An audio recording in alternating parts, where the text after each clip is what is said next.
Welcome to the video, guys. You might remember over the past few years the many claims that Russia interfered with the Brexit vote during the 2016 referendum. Now, we have always said that this is complete and utter rubbish, but it seems last night a report was leaked that is due to come out today, suggesting, as we have said, it was all complete nonsense. But it is claimed that Russia might well have been interfering with the Scottish independence vote, as we can see here from this Telegraph article. But before we get into that, remember the channel's daily live streams have moved over to Twitch, so if you want to join me over there to chat in real time, the link will be down in the video description as always, along with the channel's other social media links. But back to the Russia report and the nonsensical claims that they interfered with the Brexit vote, when of course the people of this country won the Brexit referendum, no one else. The Telegraph's article headlines: Russia report, Kremlin tried to meddle in Scottish independence vote but did not target Brexit. Long-awaited report will lay bare efforts to interfere in UK elections, or not in this case. Russia tried to influence the result of the Scottish independence referendum but not the Brexit vote. A long-awaited report into Moscow's alleged meddling in British politics will reveal on Tuesday. Now, I think you would all agree that that is quite funny, considering all of the screaming that has been going on, including by the SNP claiming that Russia interfered with Brexit and that is why it is happening, when it would actually seem the Scots Nat Prats are more likely to be the puppets of Russia than Boris Johnson or any UK government at the end of the day. The SNP, it would appear, are doing the Kremlin's bidding if any of this is to be believed, which obviously I'm skeptical about, because it seems Russia is always the boogeyman when realistically there are bigger threats out there at the moment, as we all know. Parliament's Intelligence and Security Committee will describe the Kremlin's attempt to divide the United Kingdom in 2014 as the first post-Soviet interference in a Western democratic election, the Telegraph has learned. However, the report concludes that there is no direct evidence of Russian influence in the 2016 Brexit referendum, because obviously there wasn't, much like with the Trump election in 2016, which has now been thoroughly debunked, obviously. The findings of the 50-page report, which followed an 18-month parliamentary inquiry, will pile pressure on Boris Johnson to take a tougher line with Vladimir Putin, the Russian president. Well, given what you have said so far, it would seem that the Scots Nat Prats actually need to take a tougher line. It's not Boris Johnson's fault that their independence campaign has been hijacked by the Kremlin, like I said, if any of this is to be believed. I really would love to know how that piles on pressure on Boris Johnson. At the end of the day, Russia interfering with the Scots Nat Prats elections or referendums in this case clearly didn't make any difference, because they still lost, being the serial losers that we all know they are. It is also likely to lead to fresh calls in Westminster for there not to be a second Scottish independence referendum, which obviously there was never going to be anyway. They were told once in a generation, and that literally means it. Boris was never giving them a Scots Nat Prat independence referendum so they could become the vassal state of the EU, because remember, it is kind of insulting considering what the SNP want to do to actually be independence. It is far from that. We all know it's complete vassalage. Last week, Dominic Raab, the Foreign Secretary, said Russian actors tried to influence December's general election by circulating a leaked report on US-UK trade talks that was seized upon by the carbonated chicken. Something that we actually covered at the time and laughed at because most of it was redacted and then a lot of it was actually proved wrong, but that's not really important for this video. The ISC report will reveal that Russia's attempts to alter the result of UK elections began 5 years earlier.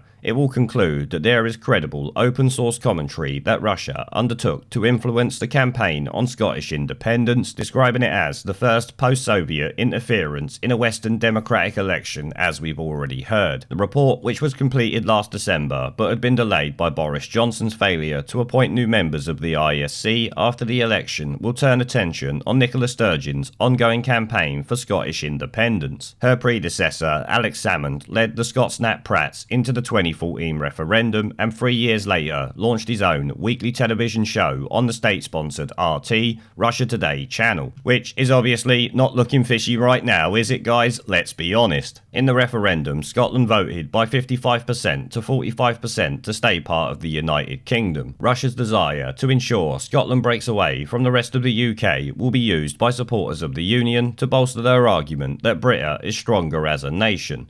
Despite months of speculation about the report's finding on the Brexit referendum, it is expected to conclude that there is no tangible evidence of Russia trying to influence the Brexit referendum, as we have all been saying for years. The political elite and Ramona types just couldn't take it that they lost, and instead had to try and find a boogeyman that they could blame. No, the people of this country stood up and told you all to go fuck yourself. At the end of the day, we want out of the EU. End of story. Aaron Banks, the biggest funder of the Leave.eu campaign, has been told he is not the subject of criticism in the Russia report to be laid before Parliament this week. Left-wing newspapers had raised questions about alleged meetings between Mr. Banks and Russian embassy officials, and Mr. Banks' lawyers wrote to Julian Lewis, the committee's new chairman, last week, demanding to know if their client, who was cleared of any criminality by the National Crime Agency over £8 million in EU referendum campaign funding, was named in the report, which, as I've said, is the usual Ramonin nonsense that we get from these lefty tosspot newspapers, as I've covered many times before. They have all loved, over the past year or so, screaming about how Russia won the Brexit referendum, when in actual fact it would appear that is not the case, which is obviously not a surprise to us. We knew that anyway. The committee's secretariat replied on Monday saying, "We can confirm that Mr. Banks is not the subject of criticism in the Russia report to be laid before Parliament this week." Mr. Banks said on Monday night, "I am not surprised. I have been exonerated by the NCA of all the crazy conspiracy theories. It is time to move on." No, they will still continue after this. You better believe it, Mr. Banks. As with any other Brexiteer, they will be screaming about something else. You mark my words. Political figures, lawyers and accountants will be warned in a report against becoming involved with close aides of President Putin's regime carrying out business deals in Britain. Well-placed sources said the report will criticise the enablers and fixers who have facilitated the flow of Russian money into the UK and especially London over the past decade. It is understood to recommend tighter controls on the handling of Russian money coming into the UK, and will raise concerns about attempts by the Kremlin and friends of the Russian president to gain respectability using contacts in Westminster and the city. The ISC report is also understood to blame successive governments for being far too lenient towards Moscow, even after it became clear Putin had become increasingly hostile and dangerous, which I don't believe for a second. The report will also call on authorities to follow the money. There are recommendations around the enablers and fixers. London has been a haven for dodgy Russian money, and a lot of people in the UK have helped make that happen. Some people have made themselves very wealthy, and other people have been useful idiots for the Russian regime. The source said there are examples of well-connected people who are unquestioning over who they work for. It is thought the report will largely decline to name names. Large parts of the annexes which contain evidence on which the conclusions are based have been redacted on the grounds of national security. As we always know, this usually happens. I am not surprised by that. They ain't gonna start naming names because the shit usually hits the fan when they do. Now obviously I do have to say that's rather disappointing, but like I said, it shouldn't really surprise anyone. They never name these names. These people are powerful at the end of the day. How do you think they remain so? Much of the evidence is at least a year out of date, as the MPs on the committee last took evidence from the security services in the summer of 2019. Not that that really matters. We're talking about things that happened years ago. The Scott-Pratt referendum, and of course the Brexit referendum itself, that apparently Russia had no part in, as we already knew. A separate source connected to the report said any sensitive information that might include ongoing intelligence investigations into Russian meddling was redacted or else excluded for reasons of national security. What a surprise. But the source suggested that MPs on the committee had nevertheless been offered extra protection by the security services and counter-terrorism police for fears of Russian reprisals or cyber attacks designed to undermine their credibility. Contributors to the report include Christopher Steele, the former head of MI6's Russia desk, who wrote the notorious Trump dossier that alleged the Kremlin had supported Donald Trump's presidential election. That was obviously completely wrong, so he's got the credibility of Diane Abbott at mathematics, if you ask me. Last week, Mr. Lewis had the Tory whip withdrawn after he ignored party instructions by running against Chris Grayling, the former cabinet minister who was the Prime Minister's hand-picked choice to chair the committee. Mr. Lewis's appearance on Tuesday at the launch of the report will be his first since the 9-member committee chose him as its chairman when he worked with the Labour Party, which is something that Tory MP MPs seem to be doing more and more. We have got a video coming of Tory MPs working with Labour to allow Parliament to scrutinise any trade deals that the government puts forward in relation to Brexit, as we know, trying to take it back to the 2017 to 2019 Ramona-controlled Parliament. That is not going to happen. They are pissing in the wind at the end of the day. There is a pattern consistent throughout history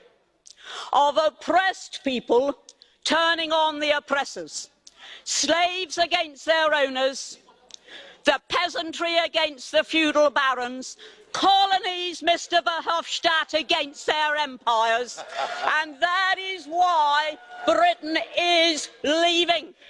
And it doesn't matter which language you use, we are going, and we are glad to be going. We're off.